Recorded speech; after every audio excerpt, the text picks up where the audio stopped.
പാരമ്പര്യ രീതി ഉപേക്ഷിച്ച് ബേബി മെറ്റൽ വിരിച്ച് അതിൽ പച്ചക്കറി തൈ നട്ടപ്പോൾ കേട്ടവർ മൂക്കത്ത് വിരൽ വെച്ചു. ചിലർ പരിഹസിച്ചു. എന്നാൽ വിട്ടുകൊടുക്കാൻ കൃഷ്ണൻ തയ്യാറായില്ല. എല്ലാവരെയും ഞെട്ടിച്ച് മണ്ണും വളവുമില്ലാതെ വെള്ളം മാത്രം ഉപയോഗിച്ച് കൃഷി ചെയ്തു. 100 മേനി വിളവ്.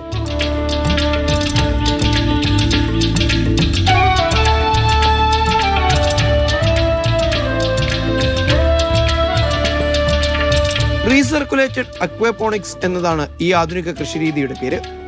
കൃഷിക്ക് മണ്ണോ വളങ്ങളോ ഒന്നും വേണ്ട. മത്സ്യകൃഷി നടത്തുന്ന കുളത്തിൽ നിന്ന് പുറന്തള്ളുന്ന വെള്ളം ശുദ്ധീകരിച്ച് കൃഷിക്കായി ഉപയോഗിക്കും.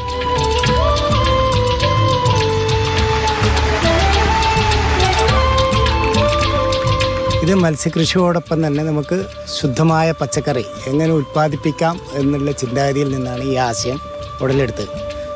കാരണം ഇത് ഒരു പ്രാവശ്യം ഇത് കൃഷി ചെയ്യുന്ന സമയം നമുക്ക് വേണ്ടു. കാരണം വിത്ത് നടന്ന് മാത്രമേ നമ്മളുള്ളൂ.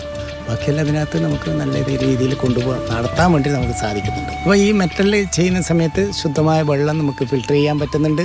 ഇതിന് ഉപയോഗിക്കുന്ന വെള്ളത്തിൽ അടങ്ങിയ ചെടിക്ക് വേണ്ടുന്ന എല്ലാ ഘടകവും ഇതിൽ നിന്ന് ചെടിക്ക് കിട്ടുന്നുണ്ട്. അത് വീണ്ടും അതിലേക്ക് തന്നെ തിരിച്ചെത്തുന്നുണ്ട്. അപ്പോൾ വെള്ളം നഷ്ടമില്ല, ഈ വെള്ളത്തിന് ദാരിദ്ര്യമില്ല.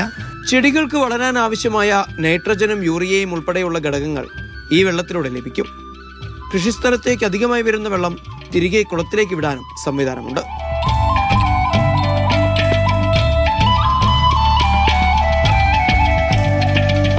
മാതൃഭൂമി ന്യൂസ്, കാസർഗോഡ്.